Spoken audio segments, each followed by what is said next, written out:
குத்தாலம் காவிரி ஆற்றில் தீர்த்தவாரி உற்சவம். அரக்கன் ஒருவனால் சக்தி இழந்த சூரிய பகவான் குத்தாலம் வந்து தவம் இருந்து சிவபெருமான் அருள் பெற்றார் என்பது ஐதீகம்.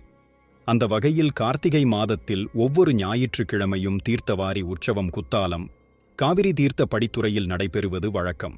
அந்த வகையில் நேற்று கார்த்திகை மாத கடைசி ஞாயிற்றுக்கிழமையை முன்னிட்டு பாடல் பெற்ற பழமை வாய்ந்த அரும்பண்ண முலையம்மன் சமேத உக்தவேதீஸ்வரர், ஸ்ரீ மன்மதீஸ்வரர் ஆகிய ஆலயங்களிலிருந்து சுவாமி மற்றும் அம்பாள் உள்ளிட்ட பஞ்சமூர்த்திகள் வெள்ளி ரிஷப வாகனம், வெள்ளி மயில் வாகனம், வெள்ளி மூஷிக வாகனம் ஆகியவற்றில் மங்கள வாத்தியங்கள் ஒலிக்க வீதியுலாவாக காவிரி கரைக்கு கொண்டுவரப்பட்டன.